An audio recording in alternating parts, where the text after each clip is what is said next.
Formula One Focus. Hendrik is back. Last week we had a bit of a power failure, so no show last week. But Hendrik, thanks for bearing with me and talking to me again this week. So glad to see you back on air. Yeah, it was a challenge, but here we are. Here we are. Today we're going to talk about two things. Firstly, we're going to talk about the Toyota-Haas partnership and what we think is behind all that. And then also we're going to talk about the chances of South Africa actually getting a Formula One Grand Prix. And our minister's been making a lot of noises, and we're going to dig into that a little bit. But let's talk about Toyota-Haas first. Just give us some of the background to that. Not surprising, but sort of, I would say, not unexpected, but still surprising. Toyota and Haas, exactly. I mean, noises about this have been coming through since about July this year, that Toyota is looking at a way of getting back into Formula One. And then last week, the announcement came, or confirmation came. They had a big announcement in Japan, a presentation to the media in Japan, saying that Toyota will now hook up with Haas in Formula One, but they emphasized, they underlined it very strongly. Do not think that this is Toyota coming back into Formula One. We'll remember basically the $1 billion disaster that was the Toyota Formula One program in the 2000s. They literally spent billions of dollars to try and compete in Formula One, not with a lot of success, not even a single win in, what was it, 2002 to 2009, 8 years, not a single victory. I think it was 4 podiums regularly at the bottom of the Constructors' Championship. So thankfully for them, the world economic crisis came in 2008, 2009, and they decided that's it, they're going to close their Formula One doors. Although they did keep the operation in Cologne, the wind tunnel, they've got 2 wind tunnels there. I've been there.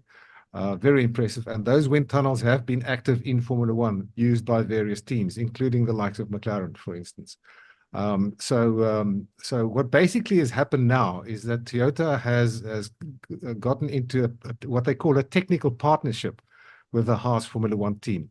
And from what I can gather is the object of the exercise at this point, and maybe it's just the starting point, I think that's probably what we're getting to, is that they will provide technical know-how to Haas, and more importantly, from the Toyota point of view, Haas will give them access to Formula One technology and allow Toyota engineers to dovetail with the Haas Formula One operation in order to gain experience, so that Toyota, the car manufacturer, can use that experience of their engineers in the manufacturing process of their road cars.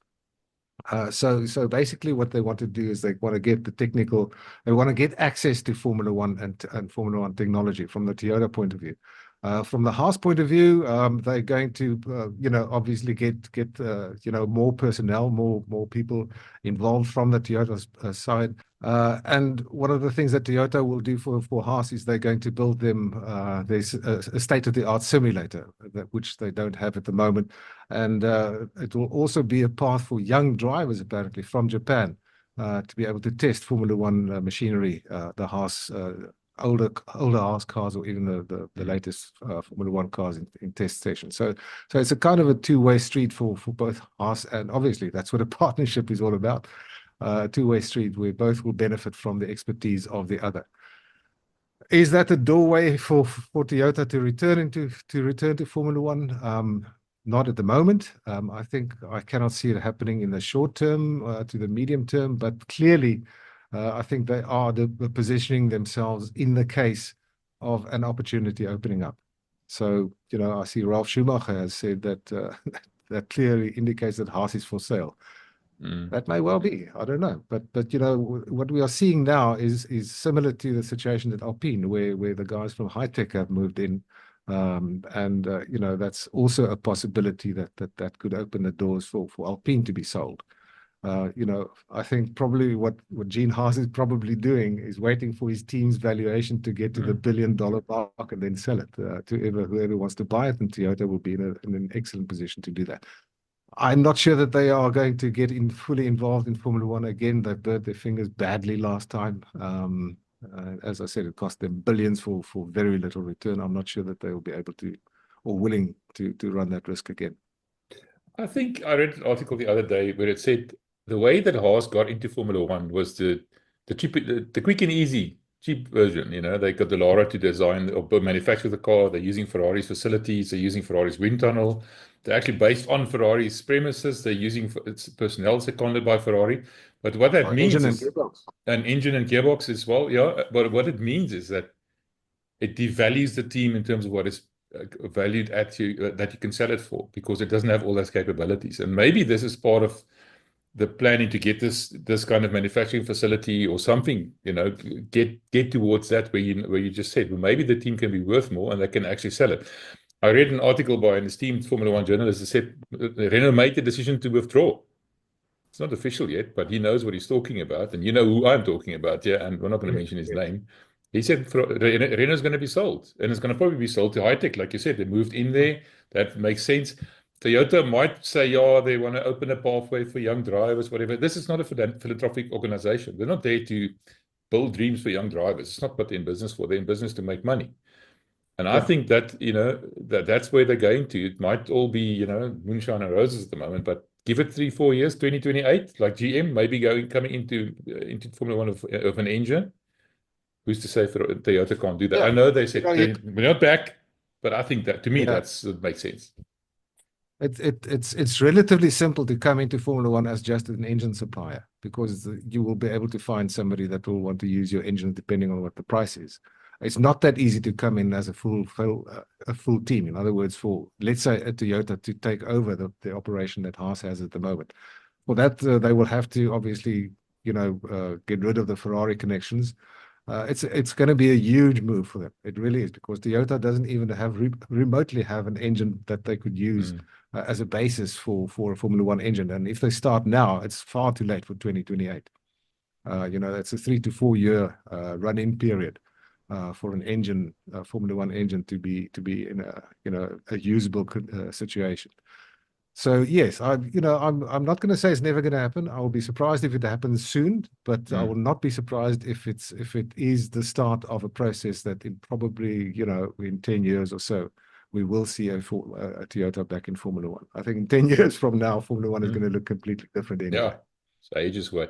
But I think the fact that Honda did so well, with Red Bull winning championships and races and whatever, and then they withdrew and then they started to come back with Aston Martin again. Toyota must be looking at that with envious eyes, don't you think? That's the whole thing. I mean, they came into Formula One initially because they wanted to compete against Honda, their big opposition in Japan. They even went so far, while they were in Formula One Toyota, they actually got the Mount Fuji track, which belongs to them, to be used on 2 occasions as a round for the Grand Prix. They took it away from the Honda-owned Suzuka. But that didn't work, obviously, for a number of reasons, a different subject. So yes, they do see Honda as their main opposition in the car market in the world, in Japan. And this is obviously one of the reasons why they wanted to get back into Formula One, because Honda is in Formula One. So yeah, again, longer term, who knows? But at the short term, it remains a technical partnership, just like many other teams have technical partnerships with big computer companies and companies like Amazon and that sort of thing. It's a technical partnership. Where they benefit from both ways from the association that they have. It is at this point, it's nothing more than that. Interesting thing that I read in your Formula One Weekly was that Ferrari demanded some guarantees. I suppose not. Well, yeah, they would have. Obviously, I mean, they're not going to show Toyota the engine and the gearbox. I mean, that's quite clearly not going to happen. They're going to say, look, keep our engine secrets and our gearbox secrets and our suspension secrets alone. So what's left to learn now? That's the thing. I see what they are saying is that Toyota may help in the manufacturing of certain minor components, front suspension, uprights and wishbones and stuff like that. That's I don't think that's a huge intellectual property issue, but yeah, obviously, it is still a Ferrari-powered team, and that deal has been extended, I think, if I'm not mistaken, into 2028. Yeah, you're right. So yeah. All right, we'll see what happens there. It's just interesting, it's just too glib for me. Some things are going on. Anyway, enough of those theories of mine. Let's talk about the South African Grand Prix. Now, you've been following this for many years now. You've been involved in some of these initiatives. You know exactly what the story is. Our esteemed new Minister of Sports is Mr. Gator McKenzie, has made a lot of noises about it coming back to South Africa, new tracks being built, either going to Cape Town or Kyalami.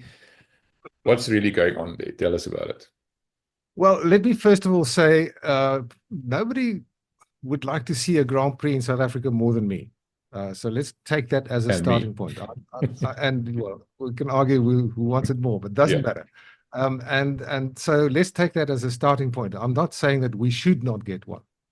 I'm basically saying I don't think we will get one. And I've got some I think, strong reasons to say that. Secondly, I would like to also say that it's such a nice fresh breeze to have a Minister of Sport who's enthusiastic about Formula One, and who would like to actually put in an effort to get the event back to South Africa. The last one we had was in 1993.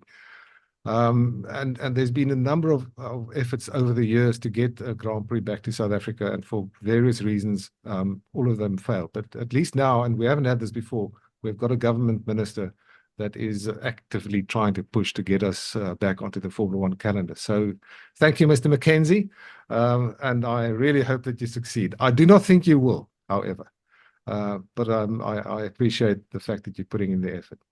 So based on what would you say? Is it the guarantees that Formula One demand? That's kind of money that they want invested in the tracks? Or do we have a track? What's the problem? What's the holdup? That's the whole thing. For a country to host a Grand Prix in the current situation, you need three things. First of all, you need a circuit. Obviously, you need a circuit. Secondly, you need the money to be able to pay the hosting fees and various other costs that are going along with that. And thirdly, also, I think most importantly, you have to have a calendar date. Excuse me. You need to have a date on the calendar. On the calendar that is currently filled by 24 dates. The maximum number at the moment, according to the current Concord Agreement, is 25. So you have to find a date on the calendar. There's got to be an opening on the calendar as well. And all three of those elements are intertwined. You basically can't have the one without the other. So let's take the example of, and let's stick with Kyalami for South Africa. There's been a lot of talk, and Minister McKenzie says that, they're building a racetrack outside Cape Town, which as far as I can understand, is nothing further than the planning phase. That is certainly not going to happen within the next 5 or even maybe 10 years in Cape Town or Cape Town surround. I know that they're looking at building a new international airport outside Durbanville. We've got the Santa Cruz little airport there. They're trying to extend that. But again, that is in a medium to a long-term timescale. So let's not talk about Cape Town, and let's not talk about the street circuit in Cape Town, because that for Formula One ain't going to happen, believe me. It didn't work for Formula E. It's certainly not going to work for Formula One. So let's stick to Kyalami. And Kyalami has been upgraded, as we know, over the last few years up to a grade 2 standard. So that means that basically Kyalami can host any form of international circuit racing. I'm saying it very broadly, apart from Formula One. I'm not quite sure about MotoGP and the World Superbikes and that sort of thing, but certainly they can host the World Endurance Championship, the sports cars, and they can host the GT cars and whatever. They've had it. They've done it over the last few years. So that track can host anything up to Formula One level. And to get it to Formula One level, the circuit owners will have to invest in a number of tens of millions of rand to get it up to Formula One standard. I don't even want to go into all the details, but they've got to certainly upgrade the track and the facilities there to comply with Formula One. So let's say they've done that, and let's say they spent the 20-odd million rand to get it upgraded. Then we have a circuit. Now you've got to say, okay, we need to get the permission. Okay, and let's ask the question, why would anybody spend that sort of money on a circuit not knowing that they are actually going to get a Grand Prix there? Because you haven't got a Grand Prix yet. So why spend the money? Again, these things are intertwined. It's almost like the chicken and the egg. Which one comes first? But you also need the money. And famously, Formula One charges a huge amount of money for the rights to host a Grand Prix. And we're talking about amounts between US dollars, $25 to $60 million per race. Okay, there are some tracks that pay 25, some pay 30, some pay 40, 45. There are certain tracks in the Middle East, I believe, that pay 65 to $70 million per race just for the right to host it. That's not any other costs. That's simply the hosting rights. Okay, so let's take a figure of, let's say, $30 million to host the Grand Prix in South Africa. You cannot have it for just 1 year because that's not going to work from any point of view. So you have to have at least a 5-year contract for that. So $30 million, work it out at 17.5 at the moment. In terms of rand, you're talking about more than 500 million rand, 525 odd million rand per race, just to host the race, just the rights to host it. And if you think about the capacity of Kyalami, that can probably, if they're lucky, get 100 to 150,000 people over a Grand Prix weekend. Into the track. Let's say 100,000. Let's be negative and say 100,000 over the 3 days, unless they surround the track with main grandstands, which I don't think they're going to do. Then you're talking about 50 to 60,000 rand per ticket that you have to sell just to make up that amount, for the hosting fee. Again, how realistic is that? So let's say around 55,000 rand per ticket just to make up the hosting fee for that event. Then, of course, you as a promoter have to organize the event. For that, you've got to rent the circuit for the week and a half or 2 weeks, maybe even longer before the time for everybody to come in and for them to set up. And the organizing of the event is probably going to run into another 10 or 20 million rands. And that's the kind of costs that the promoter will have. So the hosting fee and the organizing costs for the promoter of the event. So you're talking about 500 million rand per race. For 5 years, you're talking 2.5 billion rand. You have to have in place at least before you even sign the contract. And the problem of that is, of course, that the private promoter is not going to be able to make any money out of this, because the financial model of Formula One is such that Formula One takes the hosting fee. They also take the television rights. They take the circuit signage rights, and they take the hospitality rights.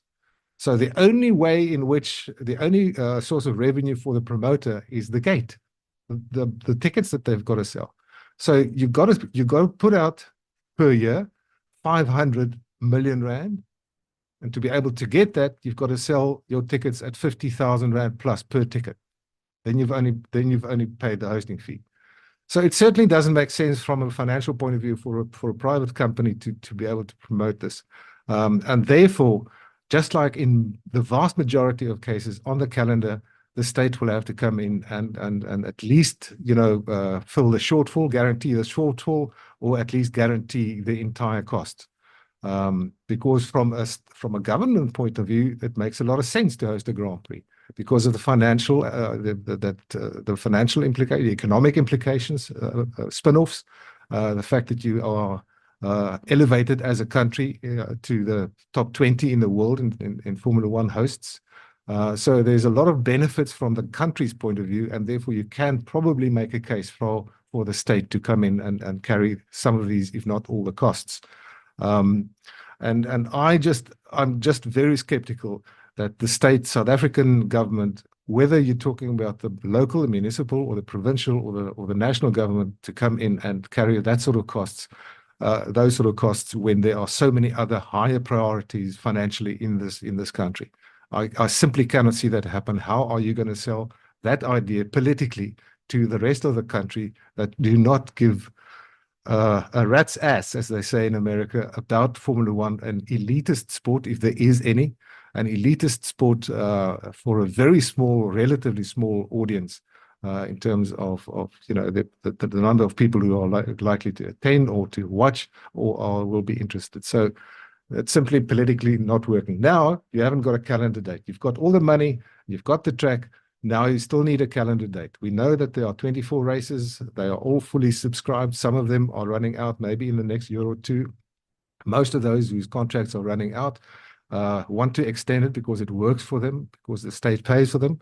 There are only 2 exceptions, as far as I know, that the state is not paying for. The one is Silverstone. Out of the 24, 22 of those races are financed by the various states. So now you've got to get a calendar date, and you've got to convince somebody that you want to take their place.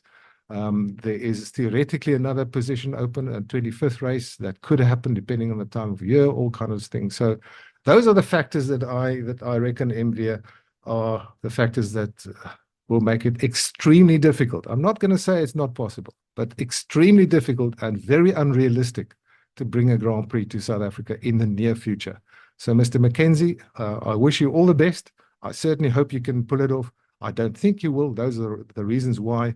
But again, thank you for your efforts. One thing that might count in our favor, South Africa's favor, is the fact that Formula One wants to be on the African continent. So if it's not going to be South Africa, it's probably going to be Rwanda. Now, if Rwanda can do it, why can't we do it? I mean, in terms of, the finances and the subsidies and everything. There's lots of talk. Yes, that is true. Formula One certainly wants to be in South Africa. The reason why Dominicali was in South Africa last year was to try and get us onto the calendar for this year. But it fell again by the wayside because of money. We were very close last year, by all accounts, very close to actually get a deal, but it fell by the wayside because of a lack of financial commitment from whoever. Rwanda, I think, is a different story. Rwanda is on the map at the moment because they are hosting the FIA annual prize giving at the end of the year. So they are in the sights of Formula One. And I think what is happening, there are also other countries. We know Thailand is quite serious about getting a track. They are hosting MotoGP already. They are very keen on getting a date. So is Argentina now with Franco Colapinto that is making waves in Formula One. There are a number of other countries. I know India would like to get their Grand Prix back. There's talk about South Korea getting their Grand Prix back. So there's no lack of interest, and therefore we are competing against those countries that have much stronger currencies in terms of dollar, and are probably better as far as the infrastructure is concerned. If you want to have a race in Africa, South Africa is probably the best place to have it because we have got the Kyalami facility. I know that. I know there are other possibilities, but Kyalami is the most realistic one. There are other countries like Rwanda and also Morocco that could also host a Grand Prix if they are serious and if they can get all their ducks in a row, as they say. So yeah, Formula One wants Africa on the calendar because they want to be a true world championship, and the only continent, the only inhabited continent on planet Earth that doesn't have a round is Africa. So yeah, there's a strong case to be made for that. But again, it's going to be what is going to be all the practicalities involved. Yeah, that's another challenge of South Africa being out of the way, completely out of the way. It's part of the problems with other sports as well. Overseas team having to travel to South Africa, having to travel to Africa or to South Africa. It's completely out of the way, and they're trying to reduce the carbon footprint. Yeah, I mean, Formula One goes to Australia and goes to South America, and no, I don't mind that, but it's just you do. For example, we talked about it just now. You do Austin, Mexico, Brazil. You try and get it together. You do the Far East circuit. You do all those races together. So there's not a lot of up and down and in the to and fro. Africa is sort of way out of whack for all those other countries. Well, I mean, on that point, I'm going to argue that point with you because we are in the same time zone as Europe. So that's a good thing for them, television scheduling. That's an important one.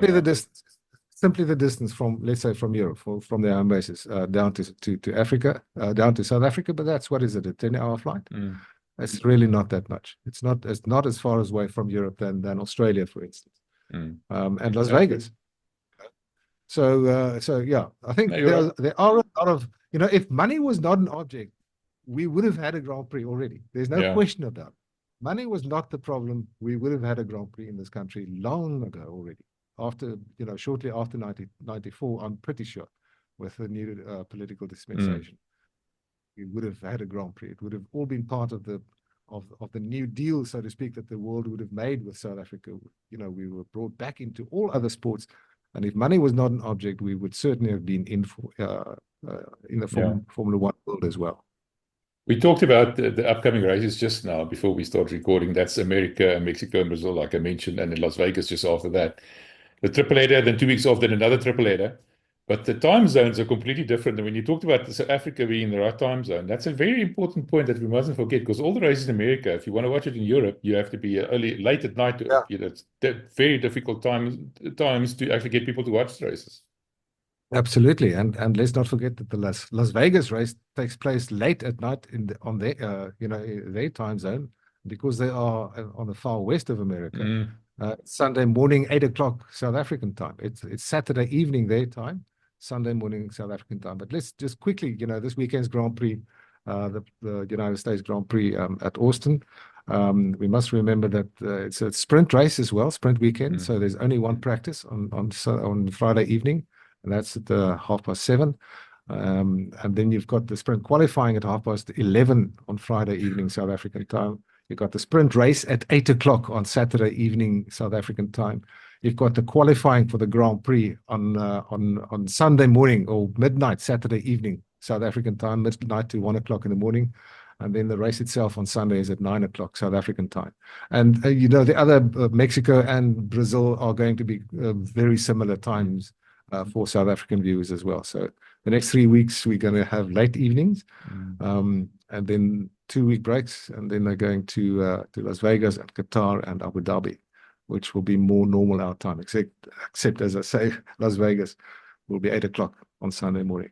Yeah, the only races actually takes place on a Saturday. Yes. Interesting. We're all going to be bleary-eyed, for the rest of the week, having to stay up so late to watch these races. Anyway, at least it's some racing for a bit. It's been a month. It's felt like forever.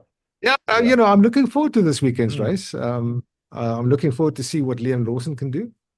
Because clearly the last 6 races of the season, with him taking Danny Ricciardo's place at RB, is going to be sort of a job interview, so to speak, for Red Bull. He does well, Liam Lawson, in the next 6 races, and he's close or even beats Yuki Tsunoda. I think the door will be open for him to take Sergio Perez's place at Red Bull next year. And I think that's what he's racing for. That's interesting. Any news on the Sauber seat? Who's going to take that seat? Looks like nothing much. There was an interview with Matteo Binotto saying that they are the only seat at the moment open. Obviously, there's the Red Bull situation, so they can take their time, and they are. And this is not new. He said this before. They've already got Nico Hülkenberg, so they've got an experienced driver. The question is, do they want another experienced driver to help them along with what is probably going to be a 5-year period before they are remotely competitive? Or do they want to give the opportunity to a young driver? There's a number of them that are in the frame. I see Mick Schumacher has now also been mentioned by Binotto as a possibility. So, that could also well happen. But there's no news there. I think the other big news was, we mentioned earlier on, the Toyota Haas deal, and also a little snippet that Michael Andretti has now decided that he's going to give up the leadership of his team. He's already sold some of his shares. That was a couple of weeks ago. But he's now not going to be in charge of the team anymore, and that probably takes away one of the obstacles that Liberty has to allow Andretti into Formula One, which we still hope is going to happen. That's interesting.